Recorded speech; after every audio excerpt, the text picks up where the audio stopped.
están? Bueno, bienvenidos a un nuevo Mates con Historia. Nos tomamos un descansito el domingo pasado, pero acá estamos de vuelta. Bienvenidos a los nuevos suscriptores.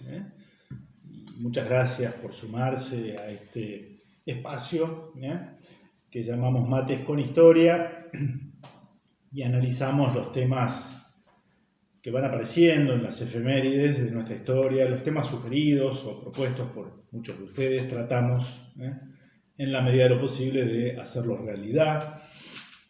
Hoy vamos a hablar de Mariano Moreno, secretario de la primera Junta. Pero antes quería agradecer porque estuvieron de visita el viernes pasado seguidores de Mates con Historia de la provincia de Córdoba, de la ciudad de Córdoba específicamente, a quienes ya conozco y ya nos conocíamos personalmente de años atrás, Sergio y Francisco, así que bueno, pudimos compartir la mesa y charlar largo y tendido con ellos y otros amigos que nos acompañaron ese viernes a la noche en la cena. Así que bueno, un placer. Y Francisco tuvo un gesto, una gran generosidad y me regaló este libro,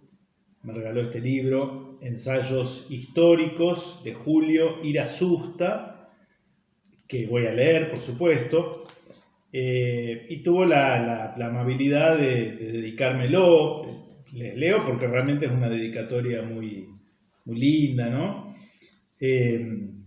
Para que a través de sus mates con historia nos siga marcando un norte, a nuestra patria un camino y al que solo camina un amigo. ¿Qué tal? ¿Qué dedicatoria?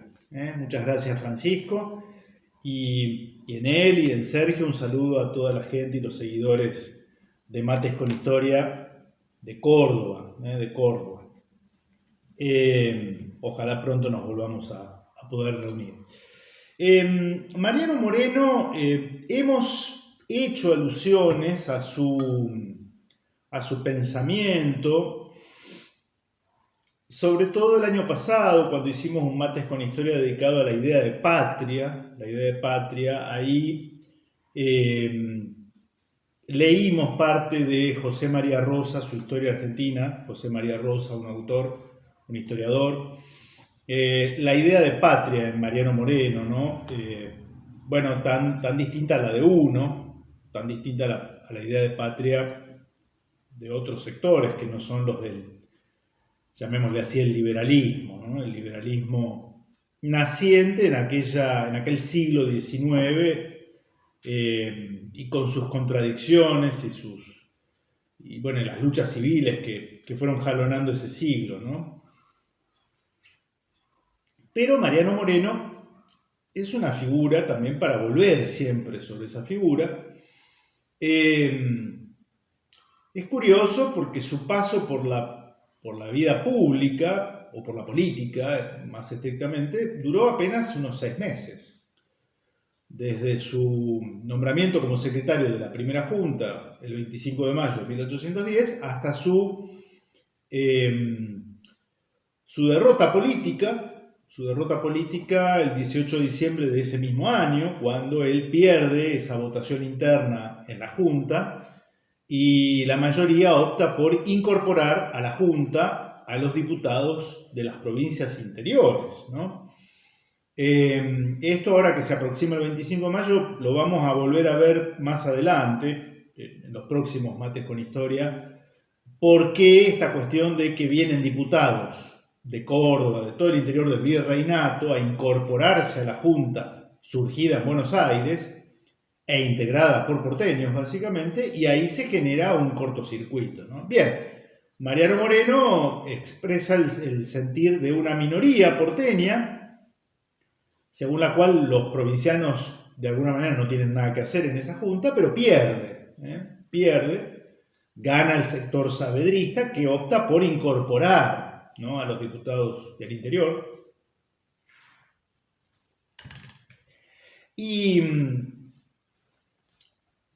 Bueno, habiendo sido derrotado en la política, él mismo, Mariano Moreno, va a pedir a la Junta que se le asigne un destino diplomático, que la Junta le otorga, se le encomienda una misión a Inglaterra, y ahí es donde hacia allí parte, por barco obviamente, para morir en alta mar, va a morir en alta mar, frente a lo que sería la isla de Santa Catalina, en el sur de Brasil, el 4 de marzo de 1811. Se ha especulado mucho, esto lo sabemos, ¿no? Si fue envenenado, si murió de causas naturales.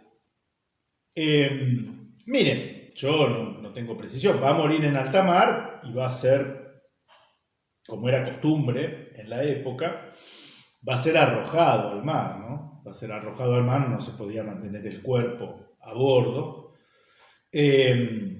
No lo es envuelto en una bandera británica, sí es cubierto su cuerpo por una bandera británica y la ceremonia consistía en arrojarlo desde una tabla, previamente envuelto en una sábana, en un sudario, en una mortaja, si quieren, pero no en una bandera porque no se lo arrojaba, en una bandera porque la práctica no incluía ese detalle, digamos. Sí estaba cubierto por una bandera que permanecía en el barco, ¿no? Fue envenenado, bueno, se habló, algunos, creo que con más mala intención que con sentido lógico, le asignan haberlo mandado matar a sus enemigos políticos en Buenos Aires. Esto carece de lógica, desde la lógica política. ¿Por qué no tiene sentido que los enemigos políticos de Mariano Moreno en Buenos Aires lo mandaran matar? Porque ya estaba derrotado políticamente. Precisamente ese viaje era testimonio de que él había perdido en términos políticos. Entonces, mandar a matar a alguien a quien ya se había derrotado en diciembre por los canales que la propia Revolución de Mayo había establecido, la Junta, ¿cuál sería el sentido, no? Mucho menos esto en un hombre, supongamos que el sospechoso fuera Cornelio Saavedra. Se podrán achacar muchas cuestiones a Saavedra, pero que era digamos, un conspirador que mandaba a matar gente, bueno, eso yo creo que no se le puede reprochar a Saavedra, ¿no? Entonces, para mí carece de lógica. Según la bitácora de a bordo, era una nave y por tanto el capitán era una nave británica, dicho sea de paso. El capitán dejó asentado, ¿no?, que Mariano Moreno venía enfermo desde hacía unos días previos, desconozco cuál sería la enfermedad que contrajo, que finalmente se cobró su vida, lo mató, ¿no? Entonces, para mí no hay ningún misterio, fue una situación azarosa y prevista, la gente se moría, incluso personas jóvenes. Mariano Moreno era joven, pero era más bien enfermizo, tenía una predisposición a contraer ciertas enfermedades, esto también está bastante documentado, de modo tal de que, bueno, quizá a bordo contrajo alguna infección, no lo sé con precisión, y eso finalmente terminó matándolo, ¿no? Pero bueno, volviendo al personaje,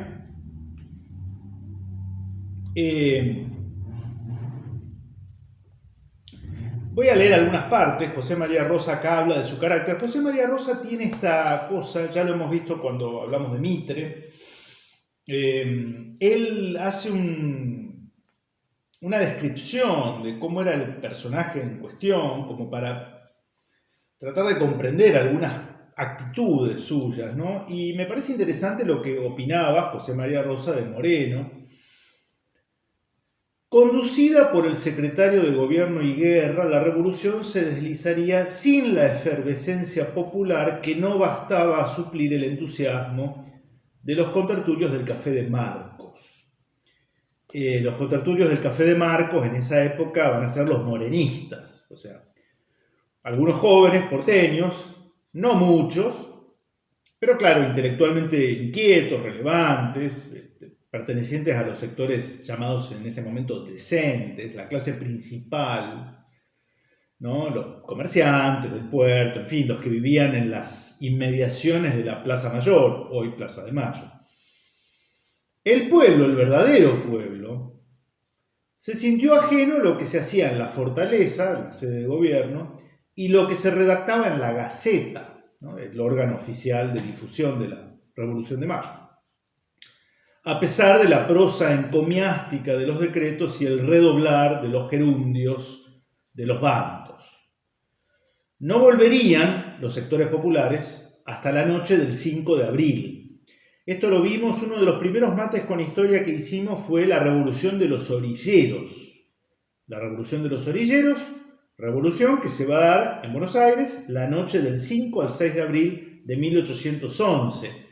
Revolución que pasa desapercibida para la historia mitrista, pero que curiosamente es la revolución en la cual el verdadero pueblo, los sectores postergados, el ciudadano de a pie, diríamos, ¿no?, el laburante, esos orilleros que no entraban en los cánones de la revolución de acuerdo a las ideas de Moreno, van a reclamar protagonismo unos meses después, el 5 y 6 de abril de 1811, digo por si quieren profundizar en esta temática, ¿no? No volverían entonces el pueblo hasta la noche del 5 de abril las manifestaciones de orilleros en la Plaza de la Victoria.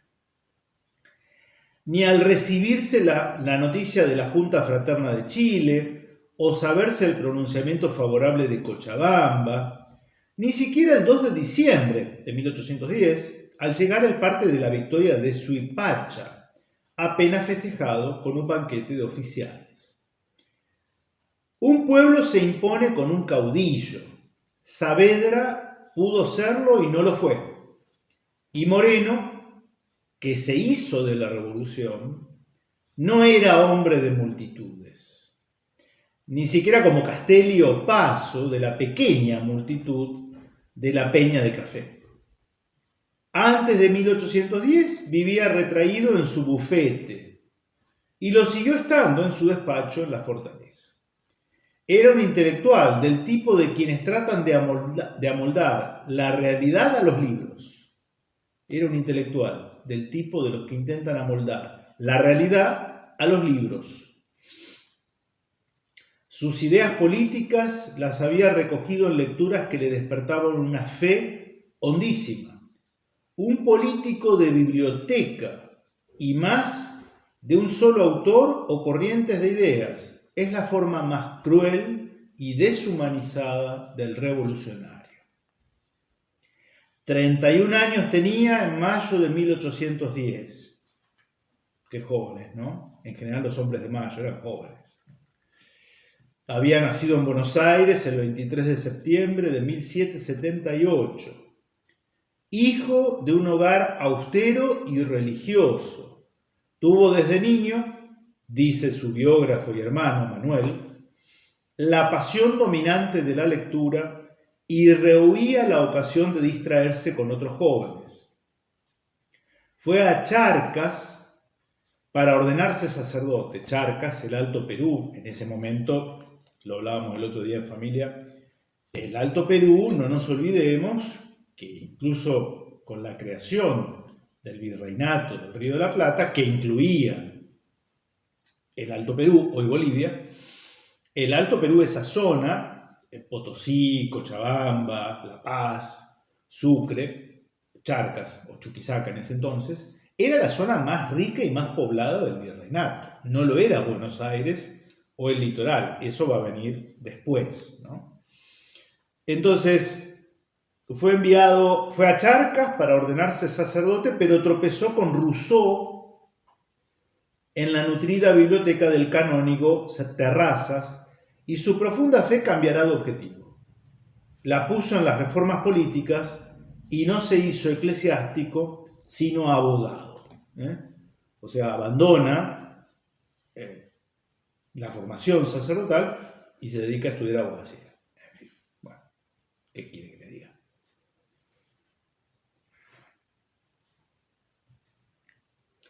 Salvo su fugaz paso por la Junta del 1 de enero de 1809, consagró su energía y laboriosidad a su bufete profesional, el más renombrado de Buenos Aires. Tomará en un principio la revolución con desconfianza quizá porque le sintió demasiado olor a pueblo, pues como doctrinario anteponía las ideas a la realidad, las luces a la multitud. Tenía el concepto de que, cita, deprimida la multitud de las luces necesarias, no puede dar su verdadero valor a las cosas. Termina la cita. Asistió sin mayor entusiasmo al Cabildo Abierto del 22 de mayo y votó por la caída del virrey debido a la insistencia y la majadería de Martín Rodríguez. Estuvo ausente el 25, cita, entretenido en casa de un amigo, mientras transcurría la jornada fundamental de la historia argentina. Fue ajeno al 25 de mayo. Posiblemente fue Belgrano quien lo propuso para una de las secretarías como prenda de seguridad a los residentes ingleses, sus clientes en el bufete. Este es un dato.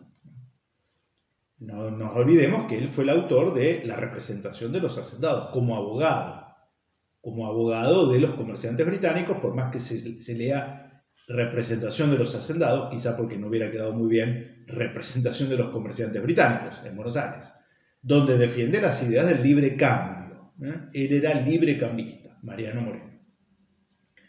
No quiso aceptar y hasta dedujo una protesta ante la audiencia, pero lo convencieron y juró el cargo de secretario.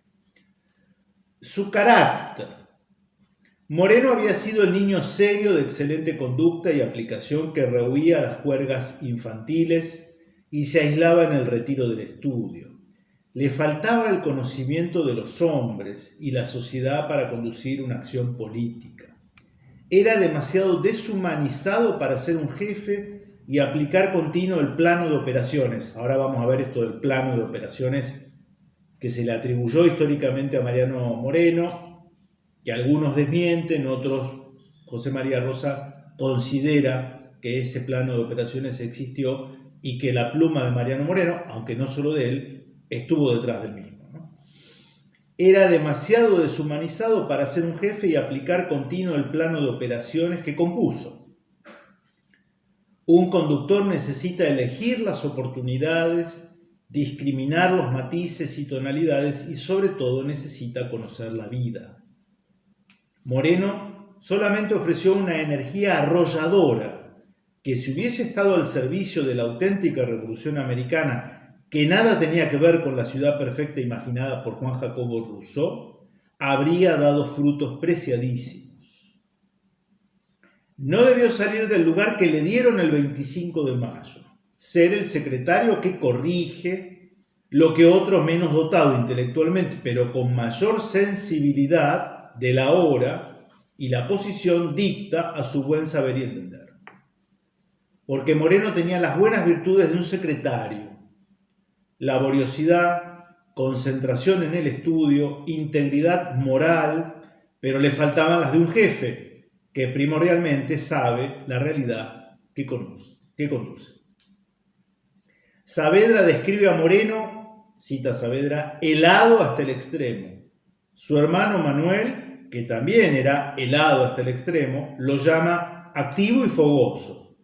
No hay contradicción, pues en la pluma de Manuel, fogoso quiere decir enérgico. El secretario de la Junta tenía el temperamento frío, laborioso, prudente hasta la hora de lanzarse a la acción y resuelto al emprenderla. Fogoso era el vital, tornadizo y sugestionable Castelli, pero no el austero, firme y voluntarioso Moreno. Como ocurre con todas las figuras de nuestra historia, los manuales de enseñanza primaria, que también sirven para estudiar la historia argentina en medios que debieran tener mejor visión, han edulcorado su carácter. Vamos a tratar de poner algunas imágenes, las imágenes del Villiquen, ¿no? O del Anteojito, revistas infantiles que ya no existen, ¿no? Pero que las imágenes siguen circulando. Han edulcorado su carácter y su imagen para presentarlo como ejemplo prócer al culto de los niños.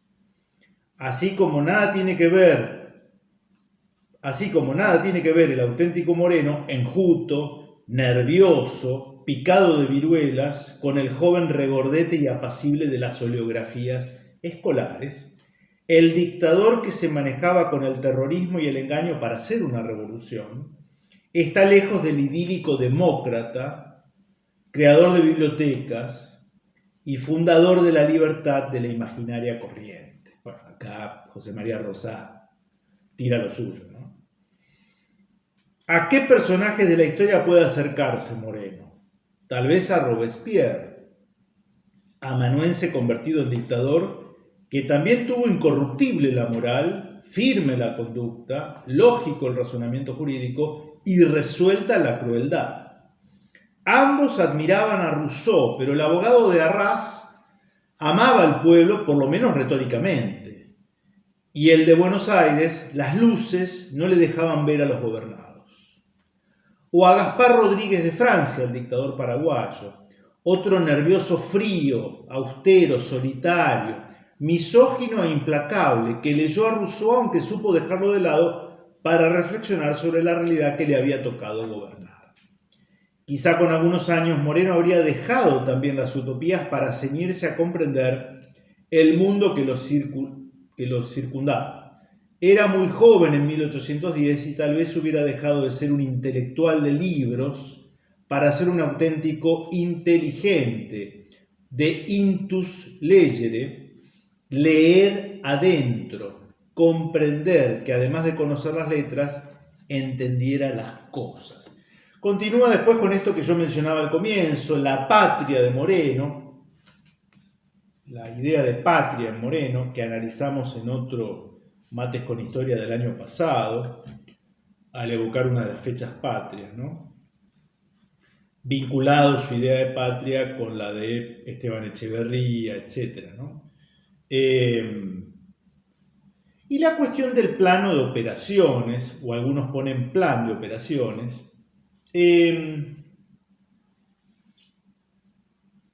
esto va a ser encontrado, ese documento, de manera azarosa, casual, cuando hacia fines del siglo XIX, o sea, ya prácticamente muertos todos los protagonistas de la Revolución de Mayo, el ingeniero Eduardo Madero, el que va a proyectar el Puerto Madero, el famoso Puerto Madero de la Ciudad de Buenos Aires, el puerto de la Ciudad de Buenos Aires, su nombre es por el ingeniero Eduardo Madero. El ingeniero Eduardo Madero, fíjense lo que son las cosas, ¿no?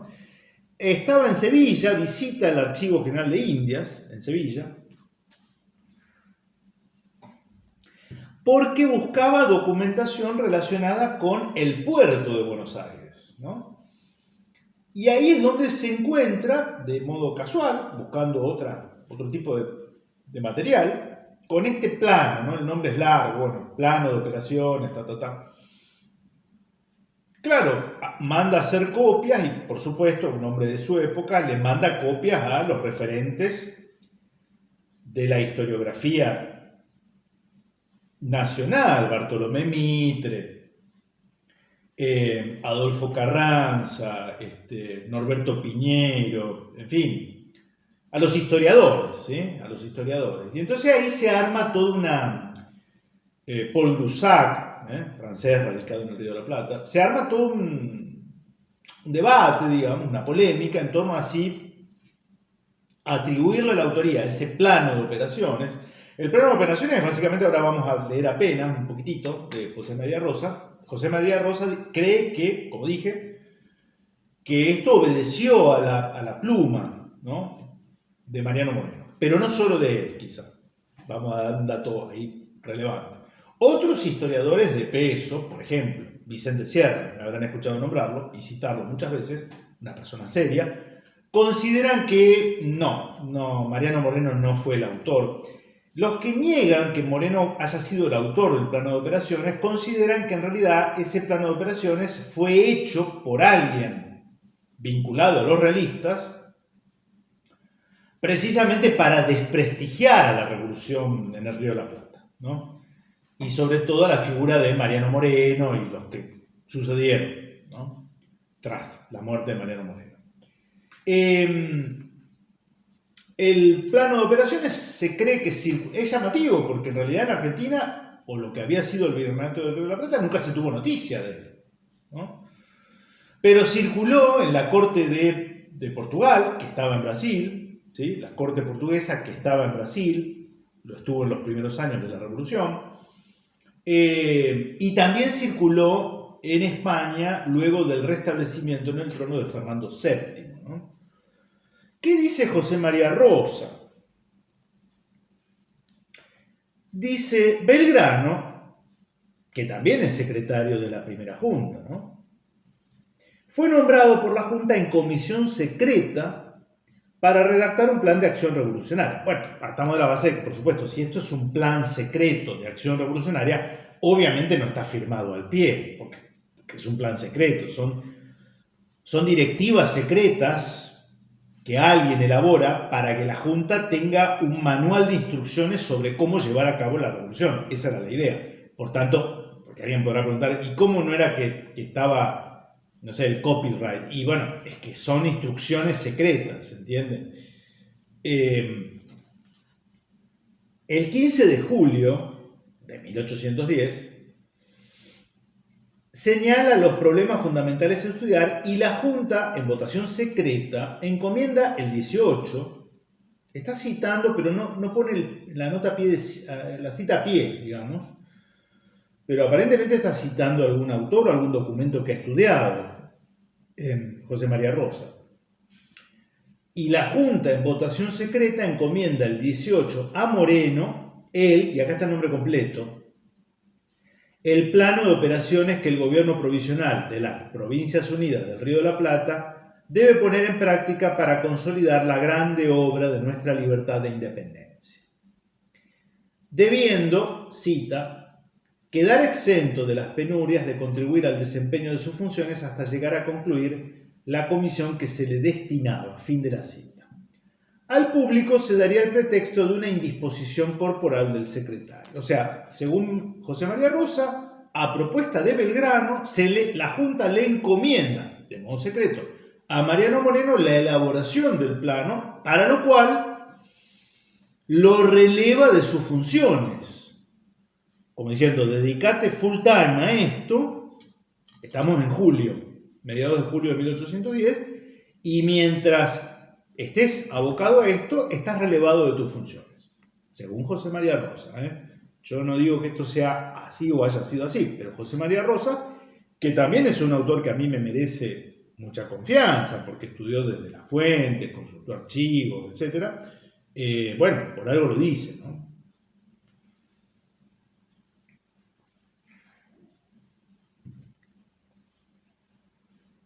¿Por qué Moreno y no Belgrano?, se pregunta José María Rosa. Es posible que éste buscase alejar temporariamente de la Junta al tremendo secretario. Claro, ya lo empezaban a junar, permítanme la expresión, a Marianito, ¿no? Que era complejo, era intenso, era un tipo problemático, aparentemente. Tal vez quiso salvar a los cabildantes que el día anterior, 14 de julio, habían cometido el traspiés de jurar en secreto el Consejo de Regencia.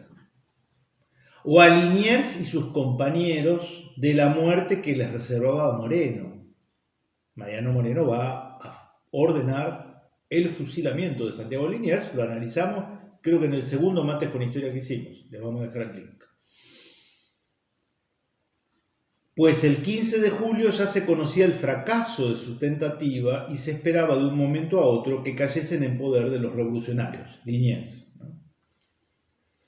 El 13 de julio Moreno escribía, cita Moreno, las últimas noticias que hemos recibido son sumamente lisonjeras. Irremisiblemente deben venir, Liniers y los suyos, presos a esta ciudad con segura custodia. Hace posible la conjetura que Moreno no quiso aceptar el cargo y se necesitase un largo razonamiento de 5 cuartos de hora,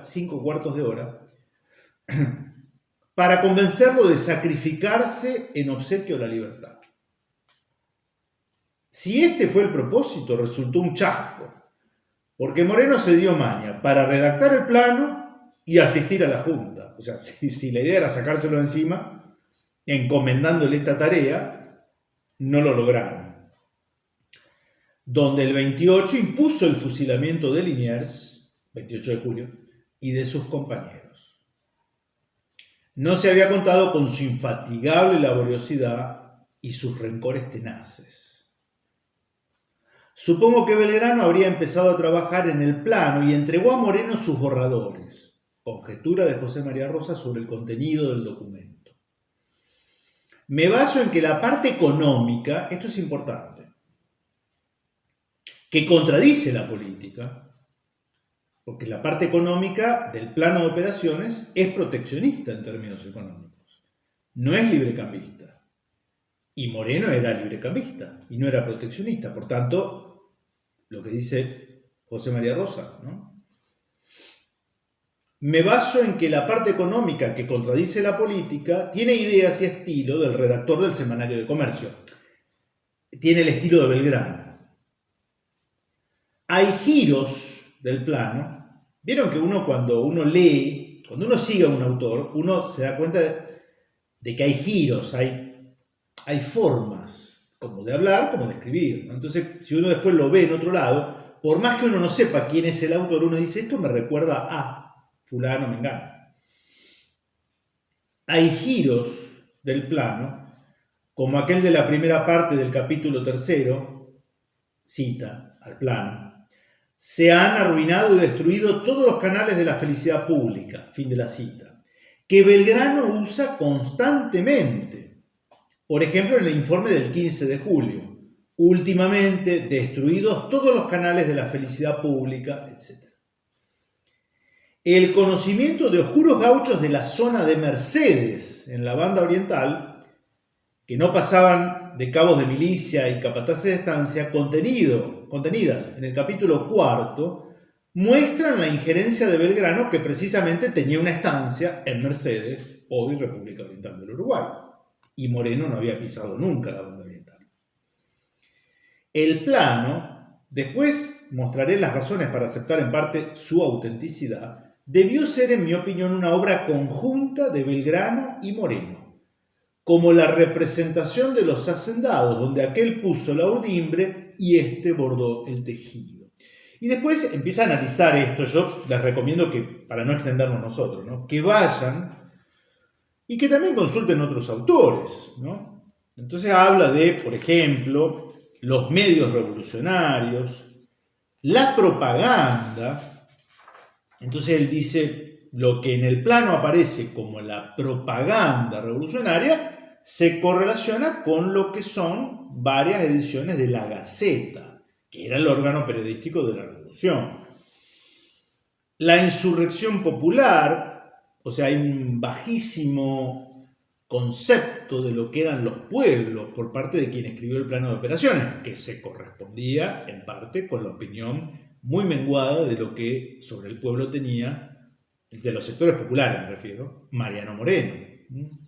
La conducción revolucionaria y la aceptación, bien digo, del imperialismo inglés. Entonces, lo que yo creo, haciendo una síntesis muy modesta, un aporte respecto a esta cuestión del plano de operaciones atribuido a Moreno, algunos lo rechazan, dicen que fue una operación mediática de los contrarrevolucionarios para desprestigiar la revolución, porque hay partes del plano que son bien jacobinas, bien radicales. Esto de ultimar a los opositores, en fin, ¿no? Y otros, como José María Rosa, dice, sí, esto fue no enteramente hecho por Moreno, pero existió. Yo lo que creo es que hay que entender, y lo que resulta más sencillo, ¿se acuerdan cuando hablábamos de San Martín y las logias masónicas? ¿Se integró o no integró? Bueno, hay un modo de establecerlo, porque claro, eran logias secretas, no había actas, no hay testimonios muy contados. Entonces, ¿cómo hacemos para saberlo con precisión? Bueno, hay algo que no es preciso 100%, pero que da algunas pautas. ¿Cómo actuaron ellos en la realidad política de entonces?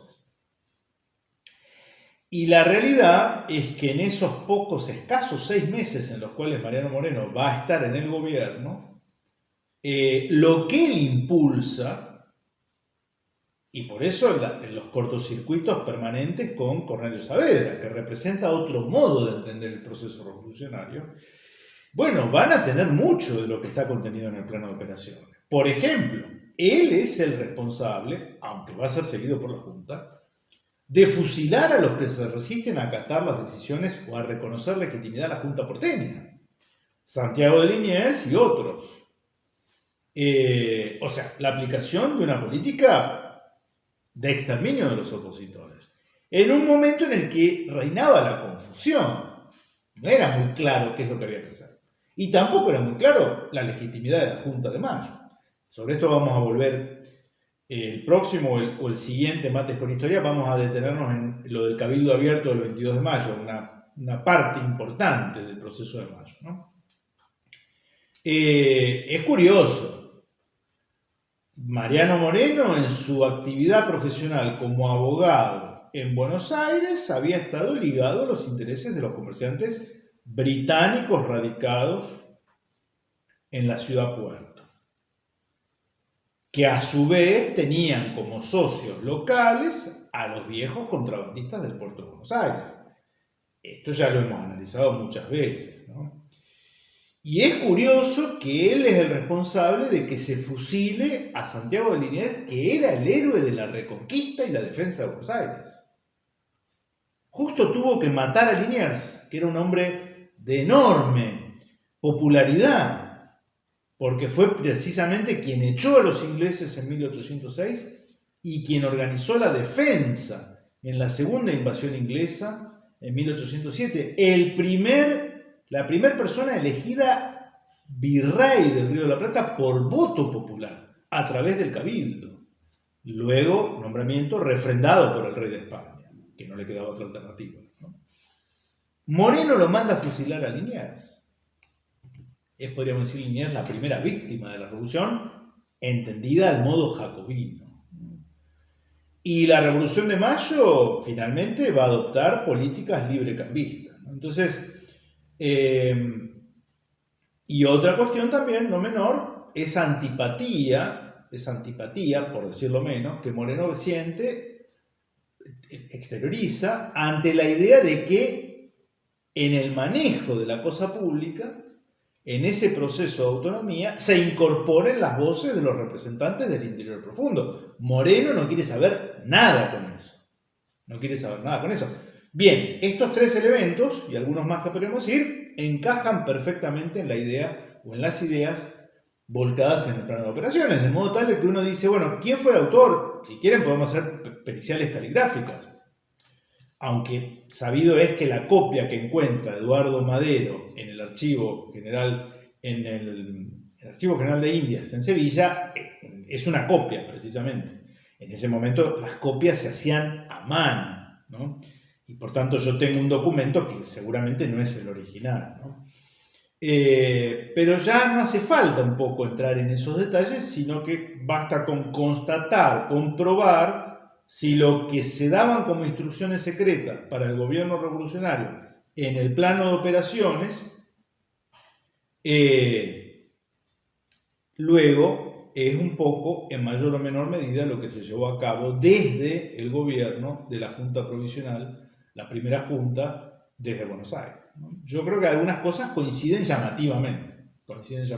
Pero bueno, es materia de polémica, de análisis, y a quien esté interesado me parece que hay material suficiente para abordarlo. En fin, me parecía que era apropiado en este mes de mayo empezar, ¿no?, de a poquito, vamos a volver en los próximos, dedicarlo a cuestiones vinculadas al proceso revolucionario, el proceso juntista, habría que decir, que va a estar en Buenos Aires y va a estar en otras capitales del ya viejo y casi finiquitado Imperio Español de esa época, ¿sí? Les dejo un saludo, les dejo mi deseo de una buena semana. Nos vemos la próxima si Dios quiere. Que estén bien.